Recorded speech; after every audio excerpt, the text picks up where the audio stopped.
welcome to our webinar on optimizing mentoring experiences. This is part 2 of our RCMAR webinars on mentoring. We're going to give folks another minute or two to get on the line to join us.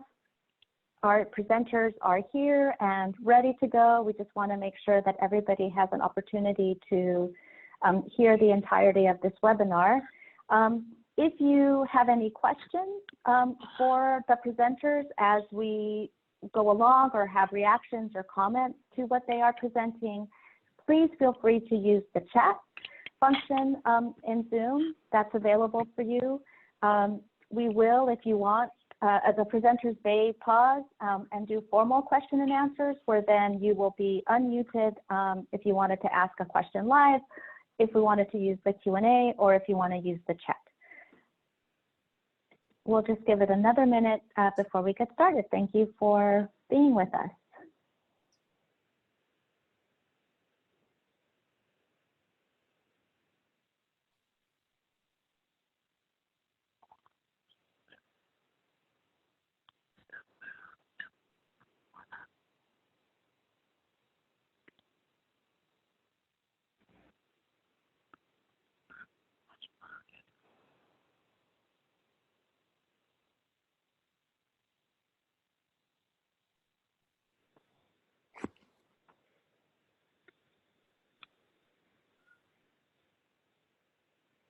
Slowly but surely, a few more folks are joining us. I think I'll go ahead and get started with introductions, Anna, if that's okay, and then hopefully more will join by the time the presentation starts. Yeah, sorry, can you do, can I just check if Dr. Napoles is here? I'm not sure why it shows that she's not here on my end. Can you hear me? Yes. Okay, yeah, I had to log in and out because I lost my sound. I'm not sure, so maybe that's why it's not showing up. Okay, I can see you. Yeah. Okay. Thank you. Thank you. Excellent. Thank you. All right. Okay, let's go ahead and get started then. Welcome everybody to this webinar presented to you by the RCMAR, the Resource Centers for Minority Aging Research Coordinating Center. We have our panelists are coming from a variety of places, but here at the Coordinating Center, we're in LA.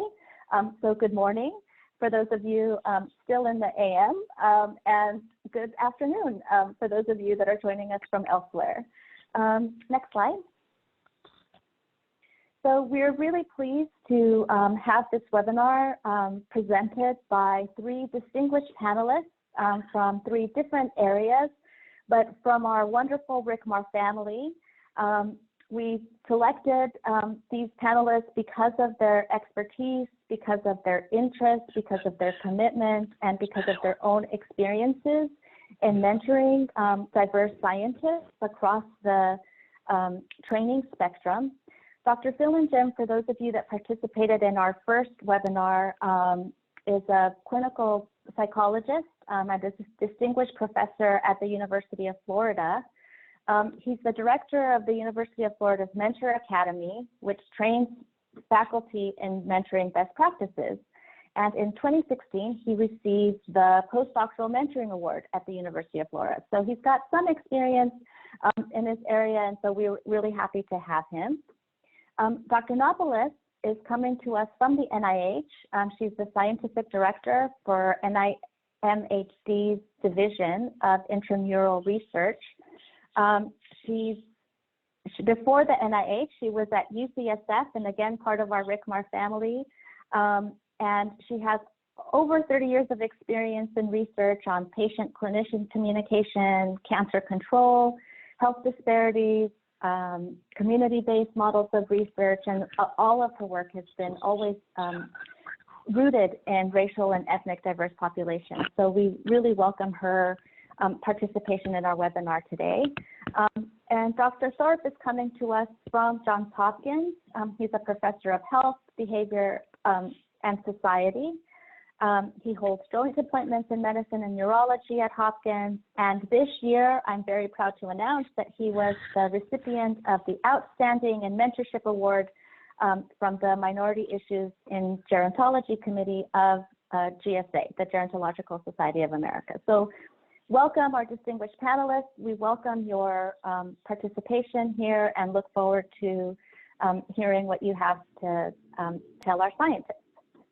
Next slide. So again, we are the Resource Center for Minority Aging Research.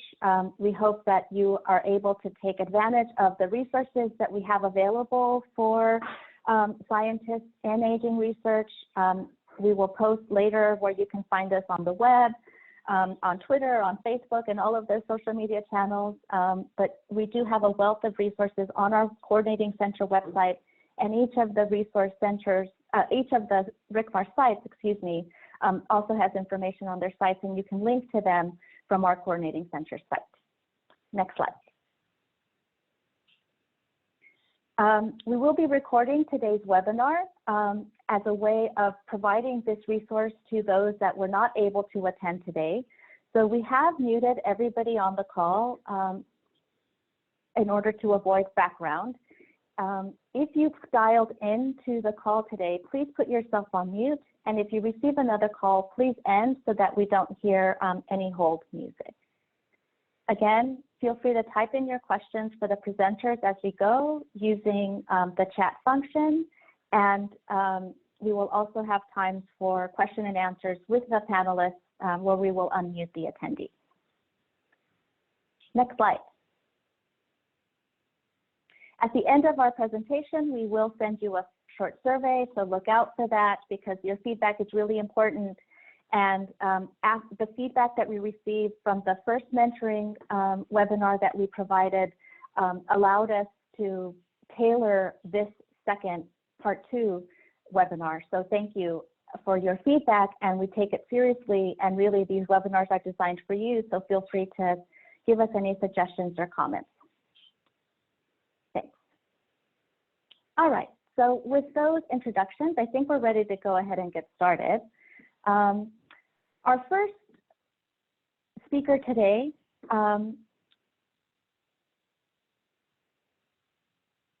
oh, sorry, and I thought you were going to pull up the agenda. Our first speaker today is going to be Dr. Napoles.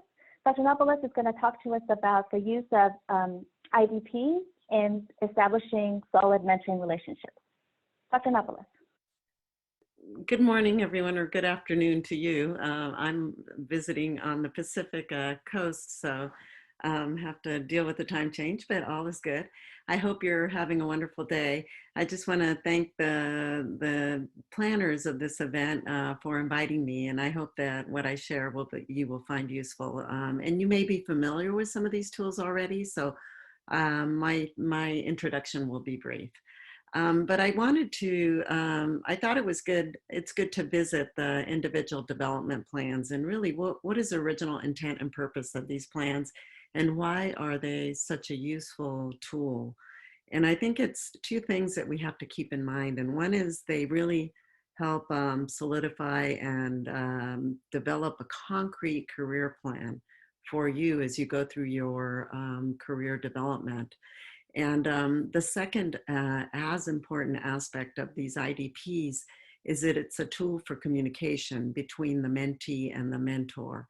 And it should be a tool that is frequently taken out, revisited, updated, dynamic, and really used to anticipate any roadblocks to that career development plan, any miscommunication, any inconsistency in expectations by the mentors and the mentee early on before those issues become real problems. So that's one thing that I think is really important that people overlook. You know, they fill it out, they leave it on, you know, filed on your computer, and then you don't look at it again until 1 year later when you're doing a yearly evaluation, and that should not be the case. It should be a living, organic document. And then the other thing I want to stress is that when there's actually been research done on career development for people pursuing academic careers in science. And what that research has shown are clear advantages of having a deliberate career plan, and that those scientists and trainees who have a definitive career plan and they put it on paper are more likely to achieve success in terms of the traditional milestones, which is a tenured position, publications, and so forth, and job satisfaction as well. So I think that's a critical element, is that having one of these documents, keeping it current, and really feeling that you're making progress towards those goals results in greater career and job satisfaction. So just as important, not only to know you're accomplishing what you intended to accomplish or revised your plan and were able to accomplish your new goals, but also that that you feel like what you're doing is the right path for you. And then the second point that the research shows is that postdocs and other trainees who actually develop these IDPs, these training plans, with their advisors at the beginning of a traineeship or a new position are more satisfied. They also publish more papers, and they experience fewer conflicts with their mentors. So again, the aspect of communication prevents these conflicts from escalating and actually result in fewer conflicts between mentees and mentors.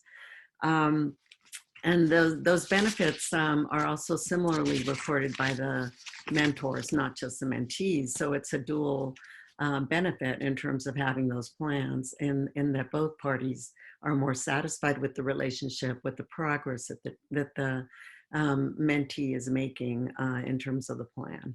But just stressing that those are dynamic plans and they have to be revisited regularly.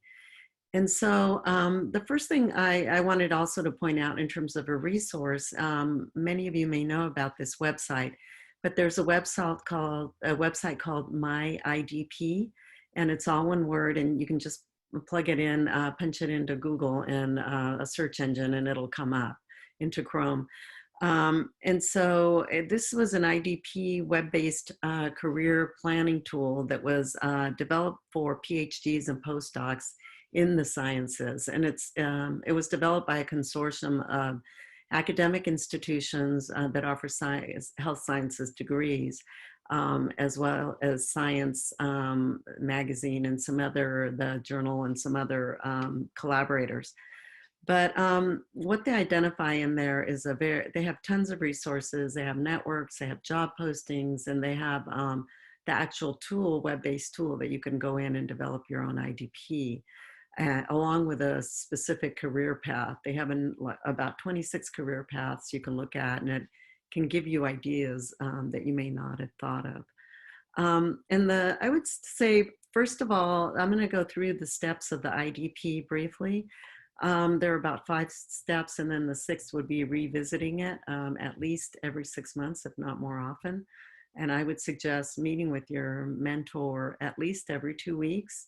And so if there are changes to that plan, that those are discussed in those meetings.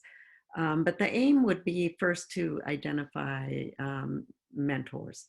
And I think many of you have experience with this, but don't hesitate to just go online and find people that are doing the type of science that you're interested in, and contacting them directly via email to, saying you don't want to take a lot of their time, but you'd love to chat with them briefly about their careers. And then as you develop a relationship with these people, ask them to be mentors. And I would encourage you to identify not just one mentor, but to try to aim for 3 mentors that will give you different perspectives, with possibly having one as your lead mentor, who so that if you get conflicting ideas from people or recommendations, that primary mentor can help you resolve those.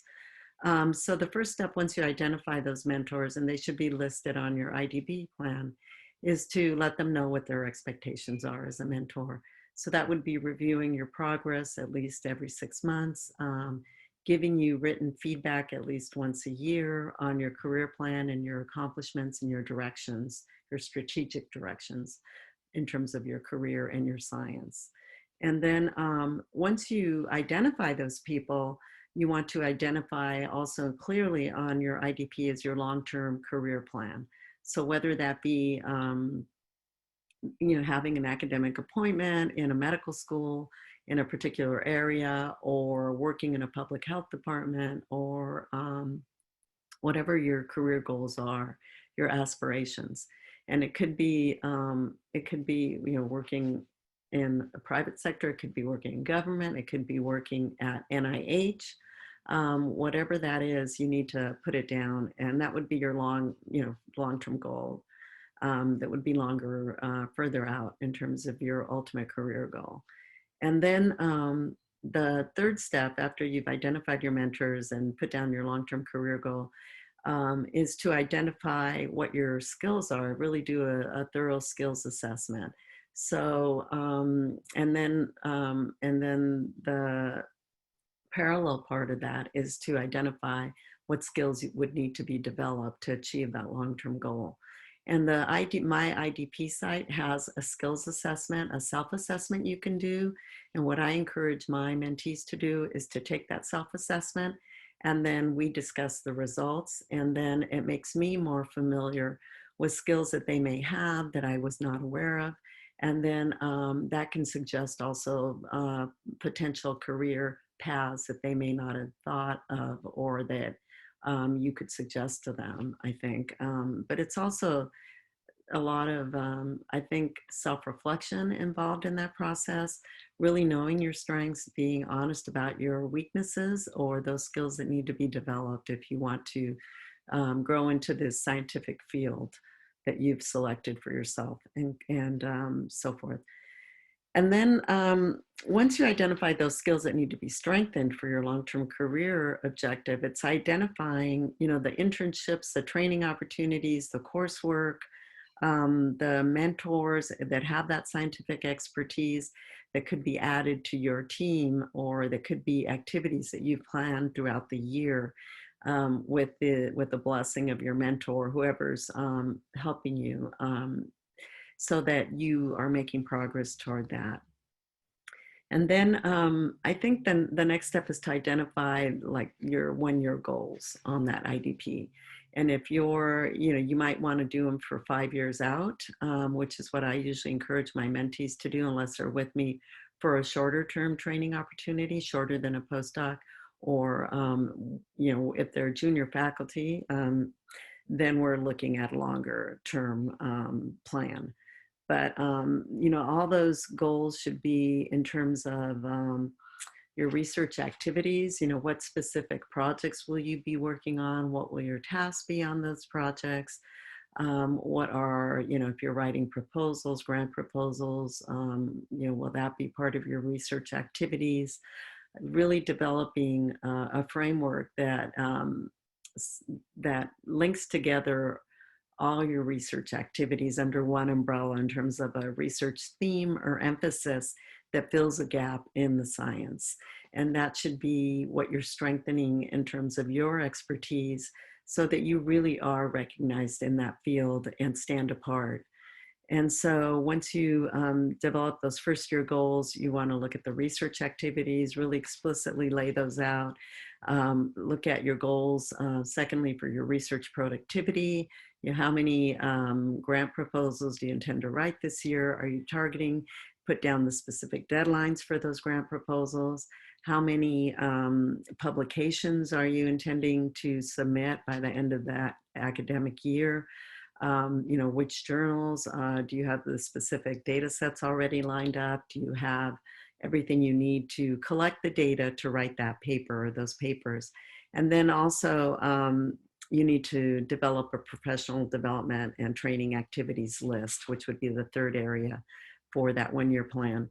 And that would include, one thing that's really helpful is to identify in advance conferences that used to be require more planning because we were all traveling, and now most of them are being done virtually. But nonetheless, it's important to work with your mentor to identify the 1 to 2 conferences, or however many you and your mentor decide upon, that you want to target, and when those deadlines are for abstract submissions, so that you have a plan in place early on at the beginning of that academic year to submit the abstract, to have the analysis completed, and so forth, and then be able to attend should it be successfully reviewed.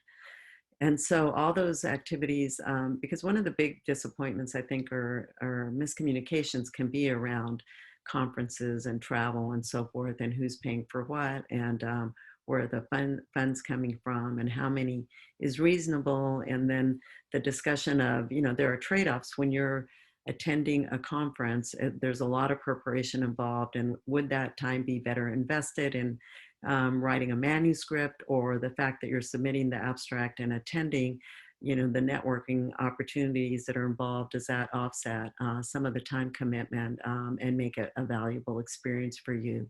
So those are things that need to be discussed directly with your mentor or mentors, and put on your IDP plan. And then Dr. Napoles? Yes. Sorry, Dr. Napoles. Sorry to cut you off. I want to give Dr. Fillingim the opportunity to talk about what happens when those miscommunications occur around issues that might have been on the IDP. Is it okay if we come back to some of the specific recommendations that you are given once we talk about some of the broader issues that might occur when differences on opinion come up? Would that be okay? Sounds great. Sorry, thanks. Dr. Fillingim, Dr. Napoles gave us a great overview right now on the use of the IDP and how it can prevent issues in communication or differences in opinion about what to do. Can you talk to us about how to handle these issues early on, and what happens when, despite the best IDP, there's still mismatches that might occur?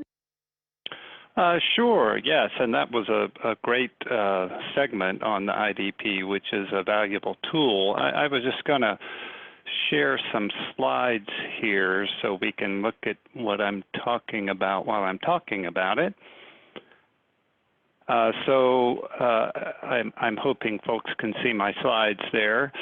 Yeah, and as Dr. Napoles was alluding to, there can be mismatches, and I think we're going to spend a bit of time today talking about how to deal with these. And if you're familiar with the National Research Mentoring Network, if you're not, I encourage you to join. It's a great group. But a few years ago now, they had a Twitter campaign where they invited people to tweet how they would finish this phrase, "I wish my mentor knew." And of course, they had hundreds of tweets, and I picked out a few tweets that came in which suggest that there might be some mismatches or some suboptimal mentoring relationships here. I wish my mentor knew what it means to be a mentor, that we sometimes both need to sit together to interpret my results, and Google is not my mentor, she is.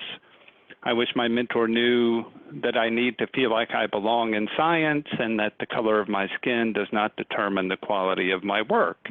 So there are some clear mismatches here in what mentees might be expecting and what mentors are providing. This was reiterated by the National Academies Committee that released their report last year on mentoring in STEM. And among the several types of negative mentorship experiences that they identified, one major one is a mismatch between mentor and mentee, and they called out mismatched work styles, values, and personalities. And you can see the several other negative mentoring experiences that they identified. And I would argue that these all involve some kind of a mismatch between mentor and mentee, or in expectations of mentor and mentee. And so what is a mentoring mismatch? Well, I would characterize that as a personal or professional misalignment or discrepancy between mentor and mentee that has the potential to threaten the effectiveness of the relationship, right? And these mismatches are to be expected over time with mentors and mentees. So it's not always an anomaly, or it shouldn't be a surprise. It should be something we're prepared to deal with. And some data that have been collected by Christine Fund and colleagues shed some light on the types of mismatches that occur. So what you see here in this table is a survey, and the same survey was completed by mentees and mentors, right? And so the question, like the second question in red there, my mentor discussed the pathway he or she took to enter research, and the mentor is rating how much they discussed the pathway they took to enter research. And what you see is that for several topics or themes, there's a mismatch between what the mentor thought they had done and what the mentee actually experienced. And in all these cases, the mentor seems to be overestimating the extent to which they fulfilled this particular issue. And maybe the most glaring one is highlighting positive outcomes of the mentee's research. And so that suggests that there's a mismatch between mentor and mentee and what they think, what the mentor thinks is happening versus what the mentee is experiencing. So these mismatches certainly are occurring. And as I thought about this, I thought about 4 categories of mismatches, and you folks on the call may have other ideas and additional categories that you would think about, but there can be professional mismatches where there's just not a good connection in terms of content expertise or interests. So the mentor is not a good match for what the mentee needs in terms of professional development related to content. And another professional mismatch might be work style. The mentor might like to work 80 or 90 hours a week and, contact people at all hours of the day and night, and the mentee might like to have a life, for example, and have a different sort of work-life balance. And so differences in work styles can create mismatches that are a challenge. The mentoring style can be mismatched. The most obvious one to me is a micromanager versus a macro manager. And so if a mentee is expecting a great deal of oversight and somebody to stay on top of them and really hold them accountable, but what they end up with is someone like me who's the opposite of that, a macro manager, that can cause some problems and impact the mentee's productivity. And the two might have different conceptualizations of what mentoring is. So if I think mentoring is very much like being a boss, and I have specific activities and tasks that I want a mentee to do, and I let them know about those things, and I expect product and so on and so forth. But the mentee thinks maybe the mentoring relationship is more of a two-way street, and it's more collaborative and meant to be more supportive of allowing the mentee to achieve their own goals. That kind of mismatch in what mentoring means is going to cause problems. I think what we might spend more time talking about today are some really challenging types of mismatches, which are personal, right? You just don't like each other. That's not a good scenario. Or your personalities are incompatible, or there's just no connection there. Communication styles. This is a very common form of mismatch and can be managed, but it's often interpreted as not a difference in communication styles, but as a difference in how much they like each other or in expectations. And so these communication styles that differ can be a real challenge. A difference in values, and those could be specific to work or broader values about life, personal life and professional life. And when these values diverge significantly, that can cause mismatches in the relationship. And then issues of race and gender. And that could be that, you know, a mentee would really benefit from someone of the same race or gender to help them understand how they might matriculate through the process from someone who's kind of walked in their shoes. And that may not be the only thing they need from a mentoring relationship, but it might be one of the things they need from a mentoring relationship. But it could also be that regardless of the concordance of race and gender within the mentoring relationship, the two have very different ideas about how race and gender need to be part of a mentoring relationship and should be addressed, and how they impact career development. So those are, you can see that all of these issues can get challenging and lead to difficult conversations. And then the final category of mismatch I thought about here was sort of adaptability. And one example is the failure to evolve the relationship over time. As both the mentor and mentee progress through their careers, the needs of each and the strengths of each tend to evolve, and that needs to be taken into account in the mentoring relationship so that the relationship can grow and match the needs of the mentee.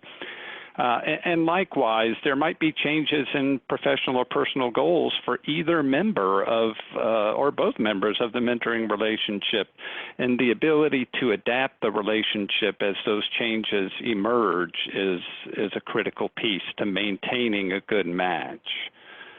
And so if those cover the broad landscape of some of the mismatches that can occur, what are we going to do about that?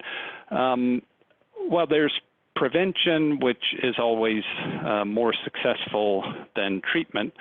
In terms of preventing mismatches, as a mentee, it's important to know your needs and expectations. A lot of times we get into a relationship but we don't realize that's not what we want until we're in it, because we really hadn't articulated what we need and expect from a relationship ahead of time. So you know, do some introspection, become self-aware about those things. You know, trial periods are very helpful. Many programs encourage lab rotations and other mechanisms for getting some exposure to a mentor and to a lab before you make a commitment. Sort of related to the IDP but different is the mentor-mentee agreement or compact. I mentioned this the last time I spoke to the group, and this should include a termination clause, basically that says, you know, there's no fault termination here. If this isn't working for either of us, we can get out of it when we need to. And one of the main benefits of both the IDP, as Dr. Napoles talked about, and the mentor-mentee compact is that both tend to promote communication about these issues. And that's really the power of these tools, because open communication is critical to preventing or identifying early any mismatches that might be there. And then finally, I think for prevention and for management of mismatches, an emphasis on process in the mentoring relationship in addition to outcomes. So it's not just about, you know, how's your study going, how many papers are you writing, how's your grant submission coming. It's about how is this mentoring thing working out for you? Are there needs that you have from your mentor or mentors that aren't getting met? Let's talk about that. Let's talk about how we're working together, not just what the products are. And then for management, beyond those things, first of all, we need to recognize and diagnose a problem before we can treat it. So if you're starting to sense a mismatch, go ahead and communicate about that. And that communication may involve difficult conversations. telling someone that the relationship you're in with them is not meeting their needs is not terribly comfortable, no matter what type of relationship that is. But much better to talk about that early than late. The other thing I think is important is to engage mentoring team members. I'm hoping that many, if not all of you, have a mentoring team as opposed to one mentor. And so engaging the other mentors in helping you to understand and work through any mismatches you might be experiencing. Ultimately, there may be some kind of mediation that needs to occur, and so that might mean having a program director or a department chair, somebody who's not part of the mentoring relationship but has some connection to both parties, can come in and help mediate or reconcile whatever mismatch is occurring. And then ultimately, separation may be appropriate. It may have been a mismatch from the start. It may be that mismatch developed as the relationship went on and as both individuals changed in their career aspirations. But separation doesn't mean failure. It may mean, based on my needs now, I think I need a different kind of mentor or a different type of expertise in order to really move forward with my career development. So those were just some of the thoughts I had about mismatches. I mean, I can give you one brief example from early on in my mentoring experience when I was, we do a lot of hands-on research and pain testing in our laboratory, and I was accustomed to people coming into the lab and kind of getting both feet wet and getting fully engaged. And I had one mentee who was a little later in life, not they were a postdoc, but they had another career. They had some different interests, and they weren't particularly comfortable or interested in getting that hands-on experience. And I just had trouble wrapping my head around that and knowing exactly how to guide them and work with them when they weren't sort of fitting the typical mold we had seen so many times in the past. So there was a bit of a mismatch there that we sort of worked through and dealt with, but I think the experience was maybe suboptimal for both of us as that played out. So I'll stop there and let Dr. Thorpe talk to you, and then, of course, we'll take questions as people have them. Thank you so much, Dr. Fillingim. That was great. On the topic of having difficult conversations and avoiding them is probably what we tend to do the best. So, Dr. talk to us about how to handle these difficult conversations, how to handle healthy or how to handle unhealthy or cultural, racial, gender misunderstandings that might occur in these mentoring relationships, and how to stay focused on positive mentoring relationships. So first of all, thank you, Lourdes, and I'd like to say thank you to the organizers, the coordinating center for the RCMAR. I'm really proud to be here and honored to be here. It's tough going behind these two outstanding, distinguished speakers. So I'll just, what I want to say is I echo everything that the presenters have said, particularly have these two tools, the IDP and the mentoring compact or mentoring agreement. I think they're very important to have. So now you have these tools. I want to pick up where Roger left off. Now we have the tools, and things are supposed to be going well, and they're not. So what do you do? So I want to take a few moments to first start out by saying, thinking through and talking about how do we get to where we are when things aren't working well. First, I think that's important. I think Roger laid out very eloquently moments ago these mismatches. It's very important you can use these tools to help you identify many of the mismatches that Roger talked about earlier, particularly, but the ones that are not necessarily designed, the IDP is not necessarily designed to pick up these ones that are more socially and culturally based, like racial and gender differences and gender experiences, discordance of racial and gender mentee matches. Those are some of the things that not picked up on it, and I think these are some things that are important. So for anyone who thinks that the IDP is supposed to capture that information, that's not the intent of the IDP. I just want to say that is not the intent of the IDP. The intent of the IDP is for what its purpose it serves is outstanding. So now I wanted to make that point. But so now you're in an unhealthy relationship. How did you get there? You likely got there because you probably wanted to, like Lord has said, you probably wanted just to avoid the situation, and it's just and hoping it'll go away. But I got a news flash for you. In this business, it doesn't go away. And so what can you do and how do you manage these unhealthy misunderstandings? One of the things that I've always asked my mentees to do is that we got to have open communication.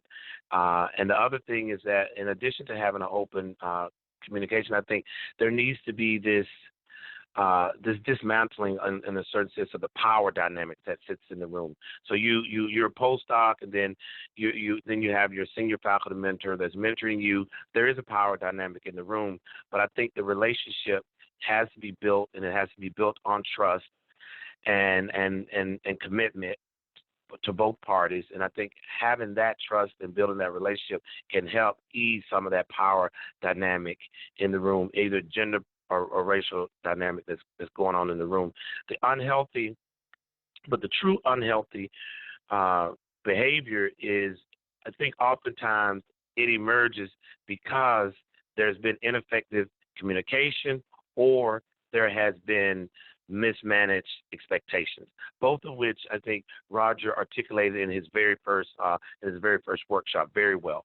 And he also alluded to just previously of how this miscommunication can occur. So I'd like to just give you an example of one of the experience that I've had about 5 years ago. I had an African American female early career faculty member.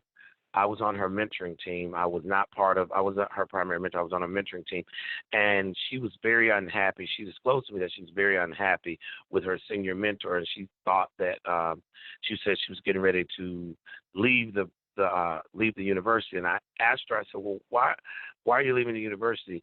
And she said that she doesn't feel like she's not getting anything accomplished. She can't get through to her mentor, and she feels like her mentor is not valuing the work that she does. So I thought those were some bold statements, and in the back of my mind, certainly none of our colleagues would act like that, would they? That's a facetious statement. So what I initially did was I reached out to the faculty member, and we had coffee and we talked about it, and then I suggested that she have mentoring team meetings in addition to the one-on-one team meetings, and we started doing that. And as a result of doing that, what was discovered at the meeting, or at least what I discovered along with the other mentoring team members that wasn't the senior mentor, is that there was this misplaced expectations on both parts. And so once we got that situation fixed, the faculty members just started to flourish. And it just shows how there's these mismatches that occur that we oftentimes think of the mentor as being dismissive or not, but it's just simple misunderstanding or misplaced expectations. So I think you need to have, my opinion is I think there needs to be some one-on-one meetings, but I also think there needs to be some team-based mentoring. I've found that to be very, very effective in my mentoring strategy. And the other thing when we talk about, when we're thinking about, Roger mentioned these racial and gender personality differences, and there are going to be some. And like the point to deal with those is that you have to have conversation. You have to be able to be willing to listen, and you have to be willing to understand each other's perspective. Right? And so I think that and knowing yourself and understanding biases and how biases operate, I think it's important. And I think I know that Roger talked about communication styles in his previous workshop. So I think if you could review those, understanding how people communicate is very key to dismantling or avoiding some of these unhealthy behaviors. So at least you know how people to operate. So, for example, with me, I had another example I'll give that was unhealthy. Well, I thought I was in an unhealthy relationship with a mentee. I had an undergraduate African American female. We were working on her honors thesis early on, and for the life of me, I could not understand why it took her 2 days to respond to an email.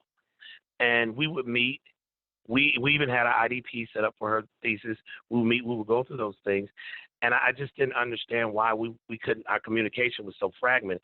So one of the meetings we had, I said, I'm having a real difficult time in communicating with you for the last 3 weeks. And I'm just worried about how things are going to, or we're going to achieve our goals that we have on our IDP. And she told me, she said that she lost her glasses and she can't see. And I was like, wow, I didn't know that. I wouldn't have never known that. But here I am. I'm getting very frustrated. And I was about to say I was about to reach out to her course coordinator. Like, I don't think that she's motivated, but just the fact that I stopped and paused and had that moment with her to find out, because can you imagine how that would have gone differently if I'd have just reached out to a course director of the program of her course about the thesis, as opposed to reaching out to her first. And she said she was getting her glasses on Friday, and I've never had any more problems with her dealing with responding to emails and getting her work done. But I can just imagine if I would have just not had that, took that moment to speak with her. But part of why I took the moment to speak with her, because we had developed a relationship developed a mentor relationship whereby we were both comfortable enough to be able to come and speak to one another and share our concerns and try to come to a common goal. I think that's very, very important. And then the other point I want to make before we open it up for questions, is that we're coming to a space and age where we're going to have that we all know now in the current era we're in now that there's this big movement now to dismantling racism and social and infusing social justice and public health and aging and dismantling in the country that we live in. And I just like to say that in the spirit of this, we need to also be mindful that we need to make sure that in dismantling those practices, we are also, as we dismantle those, we're building up things that are forthright and healthy for all races and genders to be able to flourish in their academic careers and their personal lives. I think the big thing about unhealthy behaviors is just really, really a lot of it that in my experience has come around this ineffective communication. And I also say, please, whatever you do not avoid practice avoidance, because practice avoidance, it doesn't do anything but build up the situation even further. And so the sooner you can be able to talk to the person or talk to another mentor on your mentoring team. And I agree with both of the previous speakers. You need to have a mentoring team. And all your mentors, you might not have all your mentors the rest of your life. Some mentors are short-term mentors. They're put there for one specific role, and once that role is gone, they're gone, or you all figure out what the other role will be. Other mentors are long-term mentors. Some of them, so you have to figure out. You have to have a team of mentors, and you also have to figure out how to use those mentors. For example, today, although I was recently promoted, I still have a team of mentors that I call or email and bounce ideas off. The other thing I think would be helpful for unhealthy behaviors, if you're feeling uncomfortable, talk to a mentor. And what I found out was helpful also, and I've done this with some of the people as well, some of my mentees, as role play. So you say you role play the scenario. In addition to role playing the scenario, you ask, as you go through the scenario, you get some pointers from the mentor, and then you go and carry out that conversation that you need to have, that uncomfortable conversation that you need to have, and just be mindful, have an attentive ear, be mindful and be respectful, and be open to listening to the other side of the situation, and know that in these scenarios, there's oftentimes at the root of them is really somebody thought one thing and something else was going and it never was said. That's been my experience as it relates to having these unhealthy behaviors.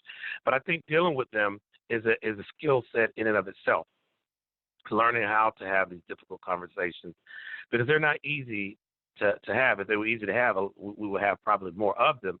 But it's really important to have them, and you should reach out to, if you don't feel comfortable talking to your mentors, reach out to one of your peers or close friend and be able to share the information, because it's not healthy to keep it inside of you. Just reach out and get you get you the opportunity to speak with someone about it, and then speak to someone on your mentoring team about solving this issue, because I know sometimes that we have these unhealthy behaviors and misunderstandings and mismatches. They accumulate to the point they stifle your growth and your academic progress. That's not what we seek and we hope you to have. The idea is for you to have as positive as mentoring experiences throughout your career, although noting that negative experiences do occur and do happen, but being able to negotiate them and negotiate the situation to mitigate it and or manage it is very key. And Roger said one thing that was very important, is that sometimes you're not going to be able to have sometimes the resolution is termination, and you just have to understand that. But I don't think that it should be the initial step. I think you should try to resolve whatever issues, but if it comes to the point where you can't resolve it, then know that it's okay to terminate the relationship and move forward. I'll close with an example that I had when I was in graduate school, and I had a mentor in graduate school.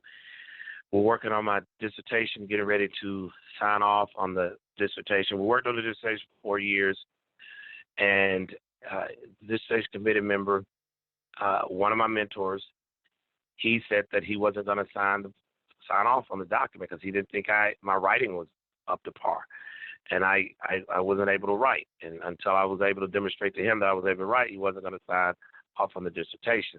So how I handled the situation, I went and I talked to my other mentors as well as I talked to my major advisor, and we all had a group meeting. And he expressed his concern, and everyone else expressed their concerns. And 2 days later, he decided to sign the form. And as you imagine, as soon as I left, that relationship was immediately terminated. So it's just sometimes things just don't work out.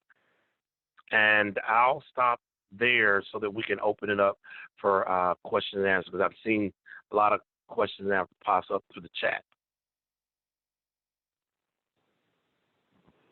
Thank you, Dr. Thorpe. That was great. All three speakers have presented us some opportunities and challenges to mentoring relationships. We really wanted to give our attendees the opportunity to ask their questions, voice their concerns, or seek advice from our presenters. So, Anna, can we unmute the attendees? And if anybody has a question, they can ask it of the.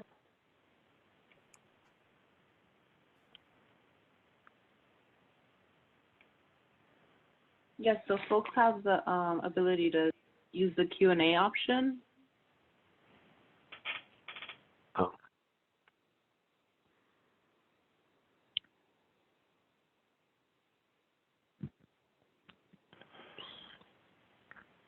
So Lourdes, while we're waiting on while we're waiting on questions to come in, I did see a question in the chat about whether we've seen differing levels of commitment among mentors that are at different stages in their own career, assistant versus associate versus full professor, and assistant professors are very focused on their own career agendas, may not have time, and so on and so forth. So I think that's a great question, and as in most things, it depends, right? But I think there are different issues, different challenges and benefits when you're dealing with mentors at different levels of career development. The attendee is correct in that assistant professors do need to build their portfolio and have first and senior author publications and so on and so forth, and may not have the experience, but on the other hand, they have the advantage in most cases of having been through what the mentee is going through right now much more recently than an old guy like me, right? So there can be that sort of near peer mentoring. And so I think, and all of the speakers noted the benefits of mentoring teams. I think one benefit, or you can get more benefit if you have mentors from different levels of career development populating your mentoring team, and you can get, many of those different benefits from the mentoring team in that way.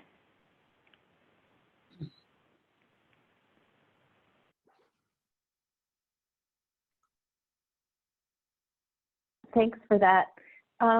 Another issue that comes up is about leaving mentors, and sometimes mentees feel that there might be negative consequences for leaving a mentoring relationship, or they outright hear threats from mentors that say, this is bad for your career if you, if you don't do what I say, or if you leave a certain mentoring relationship. So how can we reassure junior faculty and junior scientists that it's okay to switch mentors, and that there might be other people that can support their needs? Have you encountered that, and what are your recommendations around this issue?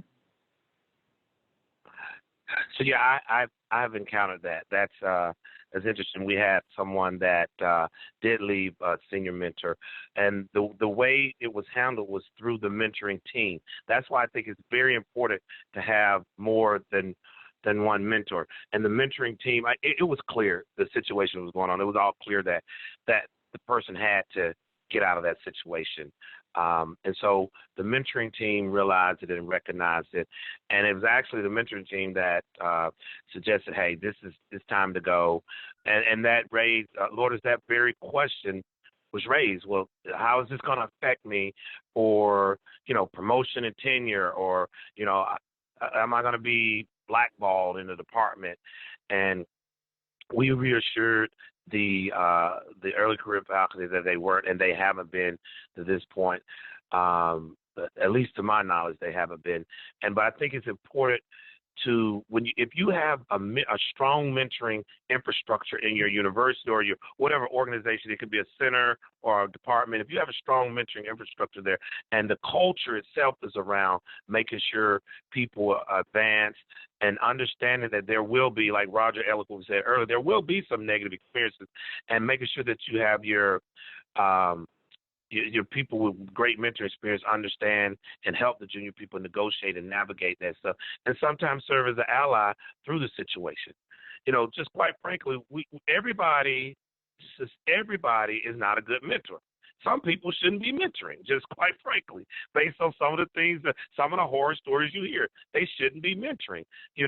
They may be the great scientists, they just might not be good mentors. And I think in Roger's earlier presentation, he had this, I think, Venn diagram of mentoring and these bubbles about mentoring, coaching, advising, and that mentoring is not equal to those things. And I think it's important. Sometimes we as the senior people conflate the terms, and it's up to the people who do good mentoring to help it not be conflated, and so that we don't run into those things. I just hope I don't have to do it again. It was tough, but I was happy to do it because that person needed to get out of there, and they're flourishing now. I'll just add, I think there's a parallel, right? That there's some ethics involved in a mentoring and mentee relationship that are similar, just like we would treat a research participant in our studies, right? That they have the right to withdraw or refuse or to answer any questions at any point in time in a study. Similarly, and I think we all understand that as researchers, that there are ethical issues involved. So if you, in that agreement initially, or IDP, whatever that tool is, or both of those tools, if you're using them, if you set up the clause as Roger had said, here, there are times we both recognize going into this relationship as we're starting it that it may not work, and in that case, we have to come to a mutually agreeable and consensual way to end that relationship in a graceful way, so that if you have that discussion early on, you can head off some of those issues, and it makes it a little bit easier, I think. Anna, and I want to respond to that real quick. I just thought about it when you said it. You're exactly right. And if you get some pushback at that point, that may be an early indication of what may need to be the next step. Would you agree, Roger?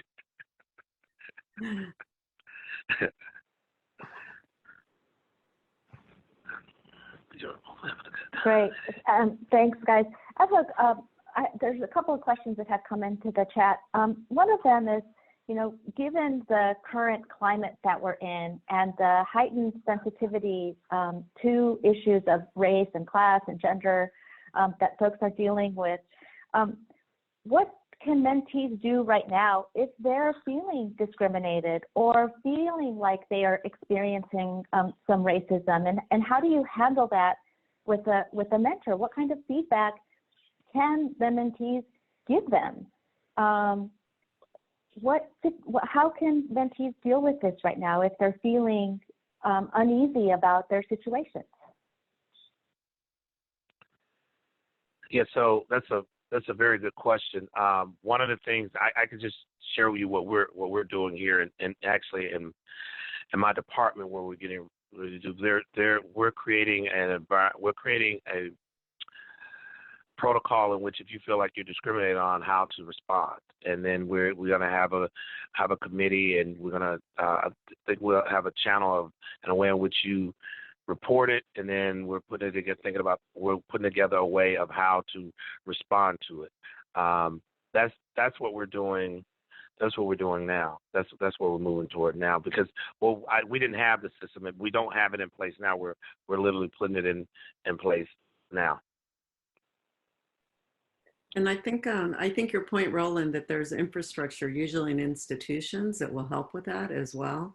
Employee assistant programs that where you can get some advice on, especially if you feel like it might be a problematic situation where you might enter into a conflict, or if somebody's hypersensitive to these types of criticisms or don't see it in themselves, don't recognize it.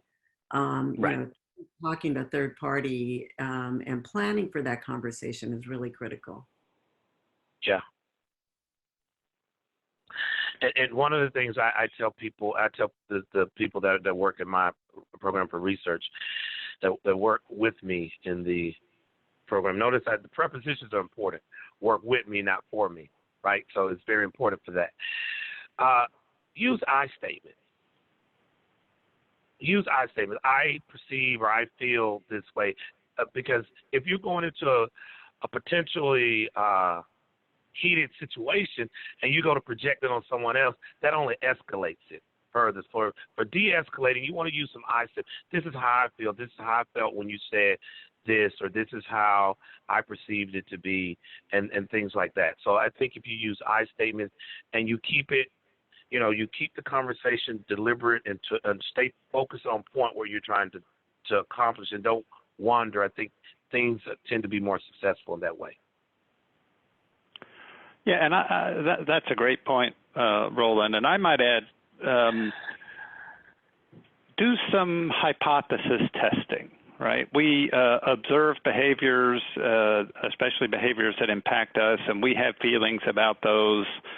And we draw conclusions about the motivations behind those behaviors. And look, sometimes we're right, unfortunately, but sometimes we're not. And so if you were to approach somebody whose behavior is concerning you with a curious mind and an open mind about what's going on, and you were to have a conversation where you're doing some hypothesis testing about what's happening, and your hypothesis might be A, and you might either support or disconfirm your hypothesis, right? But if you sort of go in with that open mind to try to understand what's going on from their perspective, I think A, it'll be an easier conversation, and B, you might find some information that would be helpful to you. Yeah, and I can say as a woman, probably the most frequent mentoring conflict I had throughout my career was sexist behaviors or comments, and I and nearly all of my mentors were men, which is expected considering most of the leadership, I think, in upper positions in scientific academic institutions are held by men. So I think I just want to say for women, I think it's especially critical that you raise those issues if there's a behavior that you think is condescending or isn't treating you as an equal, that you bring it up. That I've been in situations where that has been well received, where people were not aware of their impact in terms of their behaviors on me, and it served to raise their consciousness about those issues. And that was the majority of encounters, but I will also say that there were some that, that said, suck it up, right? That, this is academia and you're going to face it, and it's your problem, not mine. So I think you have to be prepared for both and think in advance what your response will be. Are there trade-offs you can live with? Or is this a deal breaker for you in terms of the mentoring relationship? Thanks for that. So with these sensitive issues, I think you've given some great examples and recommendations on how to deal with them. But in general, what kind of feedback do you like to receive from your mentees? Right? You are all mentors, and we've given mentees a lot of tools to use in their mentoring relationships. But in your experience, what kind of feedback has been most helpful for you as a mentor from your?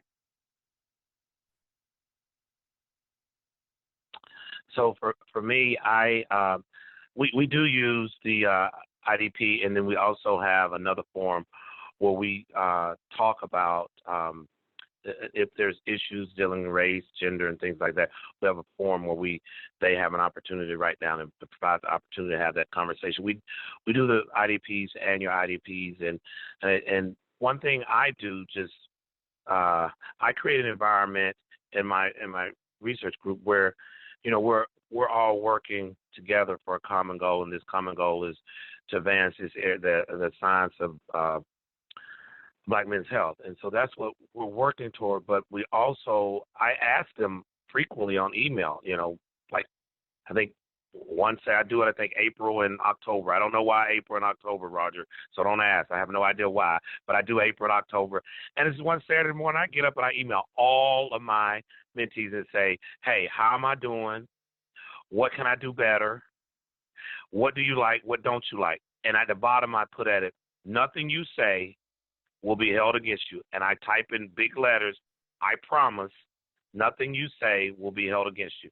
And I didn't know what to expect the first time, but I will tell you, the undergraduates don't hold back.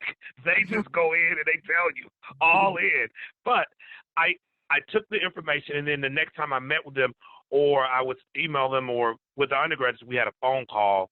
And then we met, and I said, I didn't know these things were going on. Why didn't you tell me earlier? It was like, well, we didn't know where the right time was, but then they told me. And so then I changed my behavior. They didn't like the meeting times we had. They didn't feel like they had in the meetings they were being heard. They felt like they were the low person on the totem pole, but I told them that every voice is equal. But I was doing this, but I didn't recognize it. You said, we're always last on the agenda.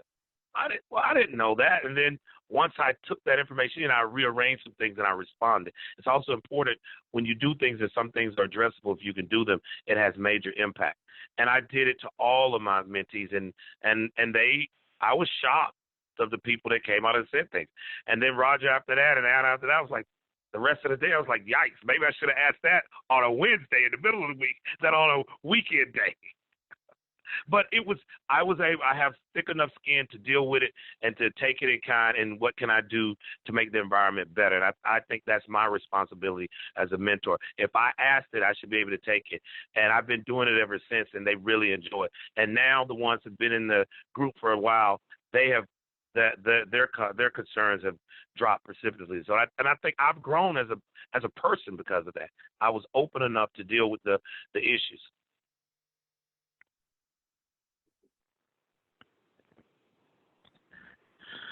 So, Lourdes, you asked about what kind of feedback, and by the way, Roland, I'm going to steal that. That sounds like a great idea. But just don't do it on Saturday, man. Yeah, no, I won't.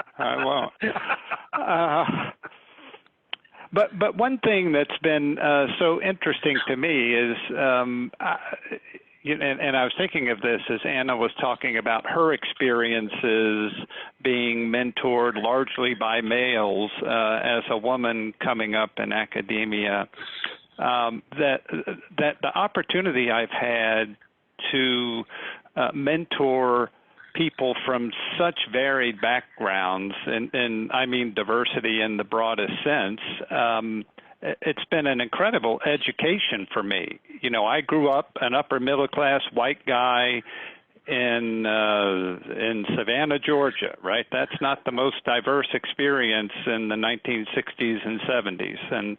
And so I've had the opportunity to learn a lot about myself and about, you know, the resilience of people and the challenges that they face and that they overcome, and hopefully that we can help them with. But it's I've gotten a lot more from those conversations than my mentees have. So it's, you know, having these kinds of conversations is incredibly beneficial.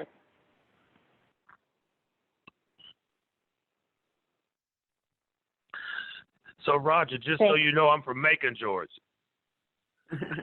How about that? Yeah, I went to undergraduate at Mercer in Macon. Yeah.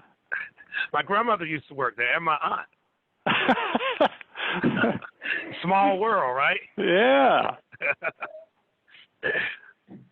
This is great. Thanks, guys. What about people? What do you do about subconscious biases, right? So both of you talked about your openness and your willingness to receive feedback. You've given some ideas about, you know, how important it is for mentees to give that feedback. But what about when mentees, you know, do provide feedback, but there are subconscious biases that their mentors just aren't willing to recognize? I think, you know, I've been grappling with that issue a lot. And since coming to NIH, and also very much so at UCSF, so it's not institution specific. But for me, I think one of the biggest issues has been that when you're either as a mentee or a mentor, that the mentor, right, is not aware of the behavior. And you start, I think it's important at that point that there be a mechanism in place, and knowing what that mechanism is to get that feedback back to that mentor via their supervisor. Because I've had situations where I had the same mentor who was a mentor, and it only came in, he's had extensive mentorship and mentoring experience, but the issues have only come up with women that he's mentored. And it just so happened that there were 3 incidents that were brought to my attention, and luckily the mentees, the trainees felt comfortable enough with me to come talk to me about it. And then I sat down and had the discussions with the mentor. And again, I think it's not everybody's a good mentor. We're not trained in those aspects in many cases. And so sometimes that it means involving the mentor's supervisor or the person that person reports to. So especially if there's a trend or a pattern, and you as a mentee are aware of that pattern. Because I know the mentees, the trainees talk to each other a lot. So I think you owe it to the people that are coming after you to bring it up if it is a subconscious issue in terms of racism or discrimination on the part of the mentor.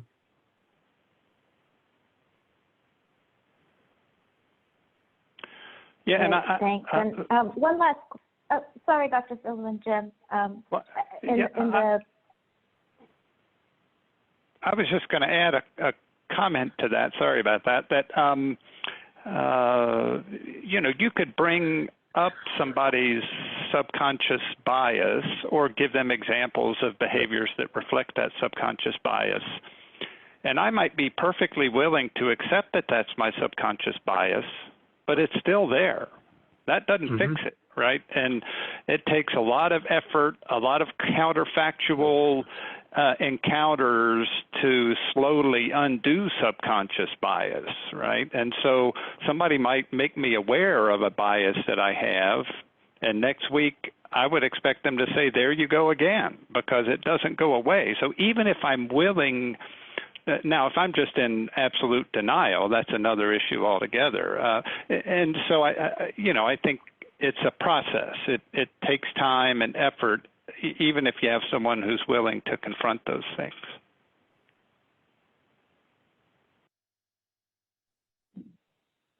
Great. Thank you for that additional comment. I guess the last question that was presented by the attendees is, given the current pandemic, what recommendations do you have on how to move forward with developing, maintaining these mentoring relationships virtually, right? So, maybe these virtual platforms exacerbate some of the negative mentoring experiences, maybe not. What advice do you have for our mentees that are scientists that are now having to deal with these relationships virtually?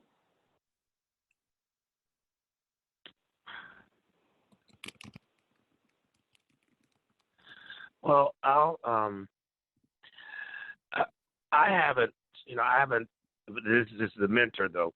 I've asked my mentees that there is a difference, as we all have figured out now, but from being in person versus being on Zoom. But I think, and Zoom has its perks, and then it also has its drawbacks. But I think with regard to mentoring relationships, what I've decided to do is that since I'm just going away from the group meeting. I have one group meeting every other week now, and then I just get on the phone because I'm Zoom drunk by 12 o'clock every day, almost, from being on Zoom calls all the day. And I think Zoom starts to wear off if you're meeting in the late afternoon, if you've been on Zoom all day. You do start to show a little body language that you probably wouldn't have shown if you were face to face, because you've probably been more conscious of it. I think that Zoom does.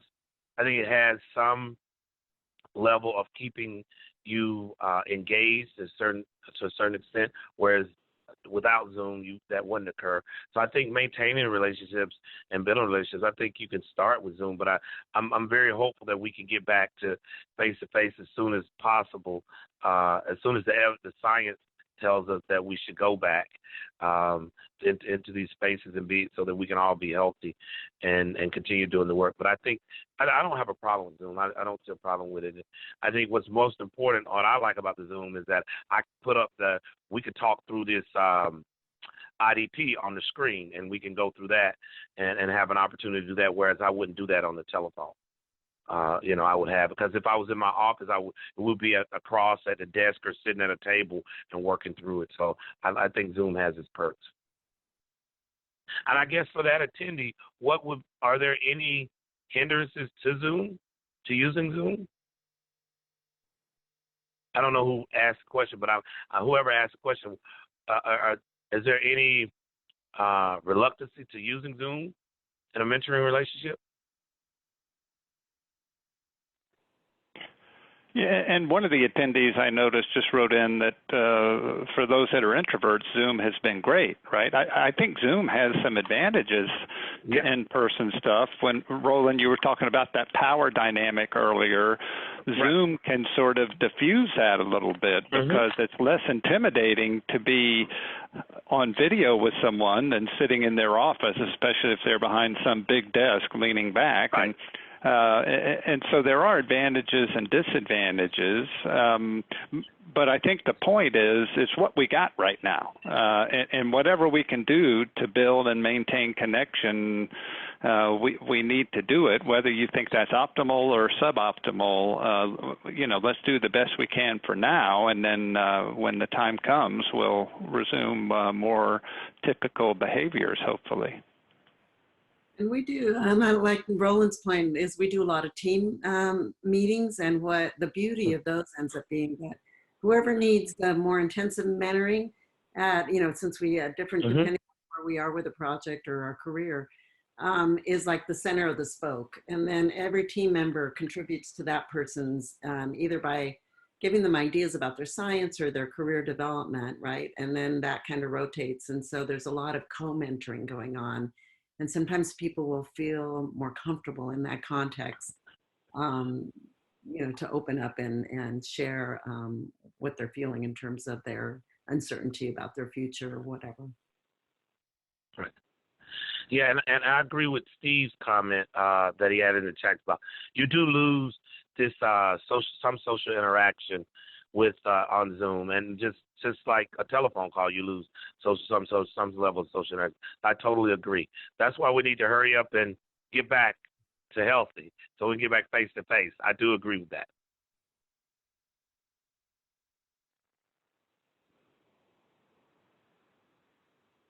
Another question that has come up by the attendees is, what happens when mentees might feel like they're being tokenized? So what happens when a mentor attaches himself to a mentee because you're a person of color, right? And they want to show how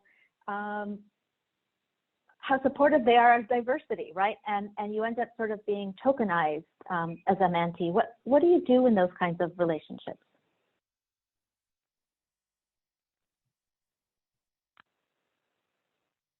I don't know how to answer that because I never have had that experience, right? Being a person of color, so I never have had that experience. But what I will say is, it's interesting the way the question. I looked at the Q&A. It's interesting the way the question is asked.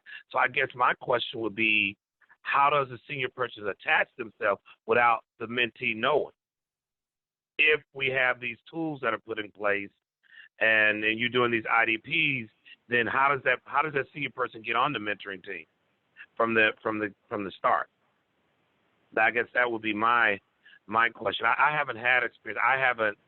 I don't attach myself to people at all. If I'm going to be a mentoring relationship, I do exactly what Anna saw. There's some form of documentation that initiates and has laid out some plans for how we're going to operate. So everybody is aware of how the things are going, at least how things are going to start out. It may end up differently, but at least we're all on the same sheet of music in the beginning. Yeah, and I think, I've been in those situations and I'm trying to think of a good answer and there isn't one, right? Because if you're feeling tokenized, I think you have to think about, and believe me, I have been that person many times, felt that way. I think you have to try to figure out why you feel that way, right? What is a person doing specifically that irritates you, makes you feel tokenized? But I do think it's a common occurrence. And so if you can identify what the specific behaviors are, maybe that's an opportunity to make them woke, because I also saw the comment Right. that is not woke, and, which Right. tells me that you've picked up on something as a person, some observations of that in terms of the behavior or the verbalizations of this person that have offended you or made you feel tokenized. So, bringing that to their attention or somehow working out a plan to broach that issue, I think is really important for you to feel valued. Right. I think what you can do is you can, and thank you for your response. I saw the response in the Q&A window. I think another thing you could do is you can get with your other team of mentors and express to them the situation that's going on and have them help you work through the situation. And so that you don't have to feel like you're doing this alone. Hey, just quickly, these negative experiences, they happen, but if you already have enough on your plate, making it through this, launching your career and moving toward becoming an independent investigator. And so to the extent possible, you can mitigate these experiences and lean on the senior faculty that have experience, that understand mentoring, that are mentors. I encourage you to strongly use them and use a team of them, right? If you can get a team of them, and all of them don't have to come from your university. All of them don't have to come from your department, right? They don't. You could just have a team. Most of my mentors are not at Hopkins. So I want a different perspective, because when I call them, they may say, Roland, you're crazy. Suck it up. All right, okay, I got it. Or you got an issue on your hand. Let's role play and let's figure out how we're going to do this, right? So, and then you want to be able to get that balance. I hope that was helpful to the person.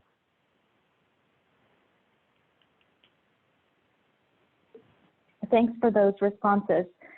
We've got 3 more minutes before the formal ending of our webinar today, so I do want to give the attendees the opportunity to give us some feedback on what's their one main takeaway from listening to our panelists today. So if you are able, feel free in the chat to maybe distill what your one main takeaway is from today's webinar.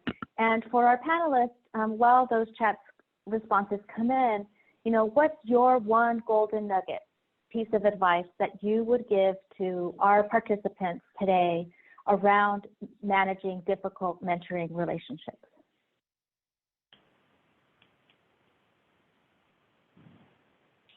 You want us to type it or just say it, Lotus? Oh, okay. No, all right. Just say it. We can talk about it. You guys can. We'll let the attendees write into chat if they're able what their one takeaway is, and then you guys can start verbalizing what your golden nugget is. And we'll start with Anna, and we'll go in order. Okay, sure. As the panelists did earlier.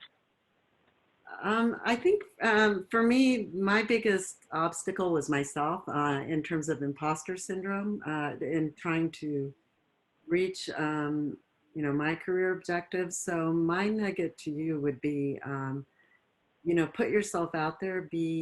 Don't be afraid to be assertive, to contact people and initiate those contacts if you think they're good mentors or good substantive experts in your area, and start developing those relationships early in your career, and then just take that and run with it.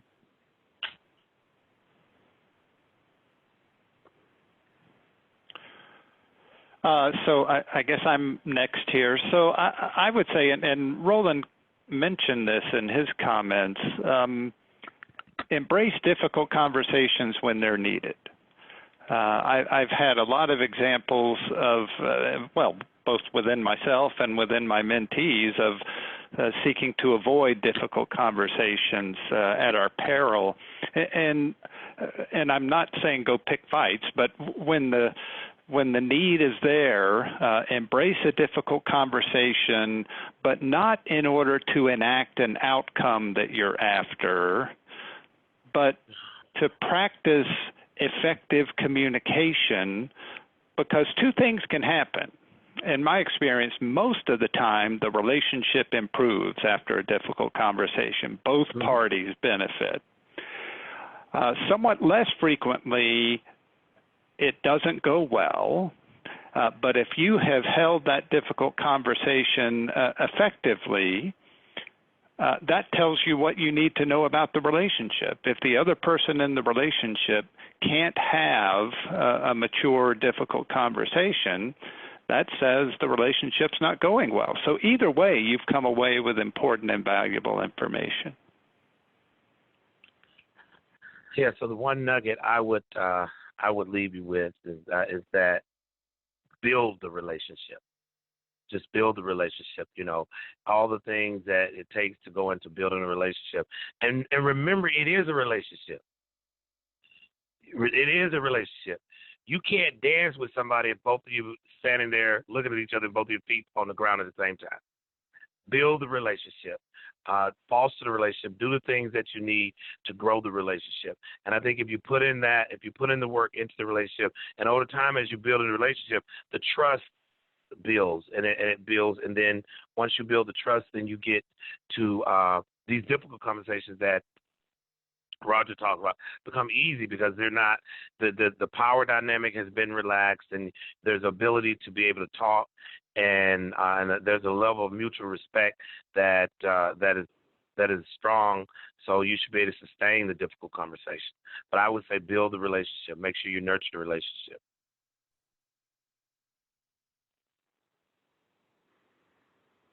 Thank you very much for those closing comments. I appreciate everybody's time for being with us today. I hope this was a useful webinar for our attendees. Thank you, panelists, for your participation and your suggestions and recommendations. We really appreciate the wisdom that you have shared with us today. Anna, you can go ahead and show our closing slide that just shows how you can be in touch with the RCMAR site, with our RCMAR Coordinating Center. You know, we are a resource, the panelists are a resource, and we really want to support your career trajectories as much as possible. So thank you so much, everybody, for participating today. Thank you. Thank you. Yes. Thanks, everyone. Thanks.